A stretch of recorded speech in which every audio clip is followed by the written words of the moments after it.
Hello everybody, it's Andrew Hutchings here, still not a licensed physician, still never giving medical advice, it's purely educational and entertainment. And I'm finally seeing a little bit of fat loss. I mean, not just a little bit, but finally starting to see my abs, which is what I want to see and not have this. But this video is about why injectable steroids are so much healthier than oral steroids, anabolic steroids. So probably you know that, or you might know that if you inject steroids, they don't hurt your liver as much.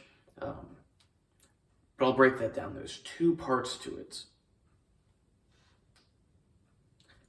One is it bypasses first pass metabolism.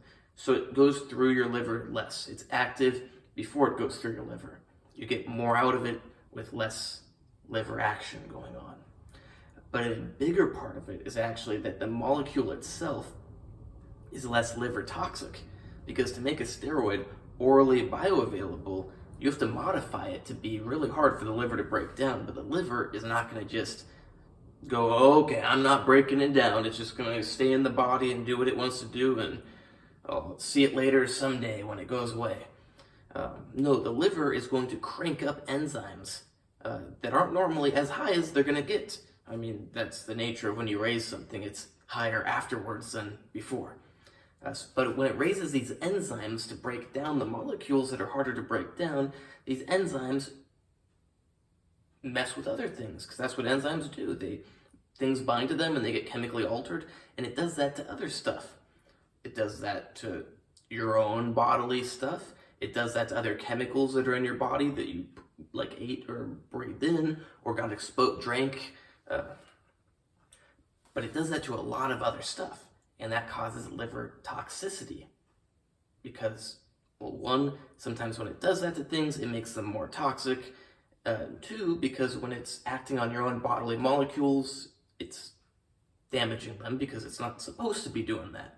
Normally you have lower levels of these enzymes, and when they go up, you start changing too much stuff, which causes damage.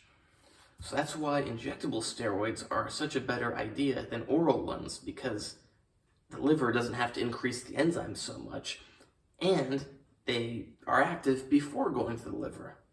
But like I said, the big thing is the actual molecule itself is not so toxic like the chemically modified steroids to make them orally bioavailable. Hope this clears up any wondering thoughts you had on this topic. Yeah, pretty much all oral anabolic steroids are liver toxic. The one exception that I know of is oxandrolone anavar, because it's not metabolized in the liver, it's metabolized in the kidneys, and it has not been shown to cause damage to them. Now, could it cause damage if you took a couple 100 milligrams a day for a year? I don't know. I wouldn't want to do that, but it might. But doses that have been tested in medical studies, 20 milligrams, I think, has been shown not to cause kidney damage. Got like 450 other videos. My website is andrewhutchings.org, where you can hire me for consultations. My Instagram is natural_true_fitness. And my book is available for purchase. If you don't like tendinitis, you will really like my book. And yes, despite not being a roid monkey myself, I do know a lot about this stuff because it interests me, and I've studied medicine and biology. They're all the same thing. Biology, chemistry, medicine. You can't know medicine without knowing you can't know biology without knowing chemistry. It's all chemistry. But you can decide to apply your chemistry to non-biological things like nuclear bombs, or you can decide to apply your chemistry to living things. I like to apply my chemistry to living things. And I've also studied more directly biology. But the core of everything is chemistry.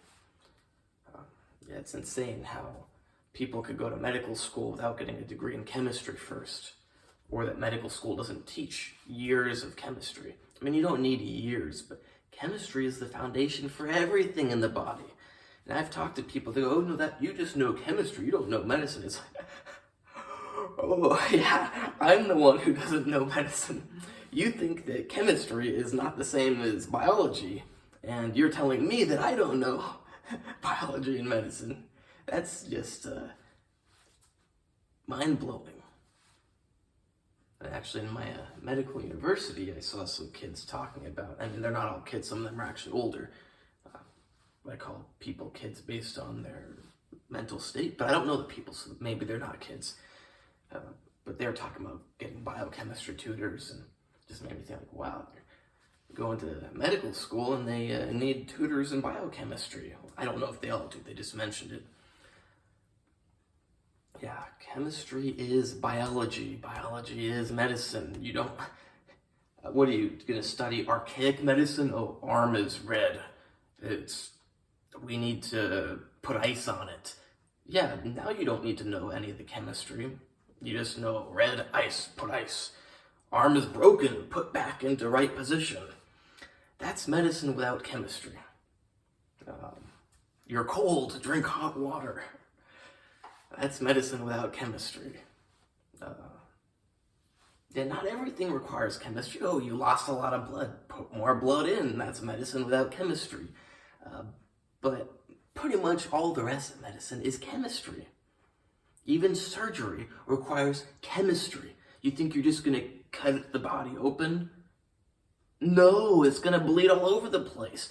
You got to use chemistry, pharmacology, to constrict the blood vessels. Maybe you slow down the heart rate too, because you want less blood coming out. Now you can go and slice and dice and make a splattered painting for the wall. But yet they don't want you to be like slicing the person because you're supposed to be saving them or helping them get rid of an issue they have, not turning them into a blood portrait.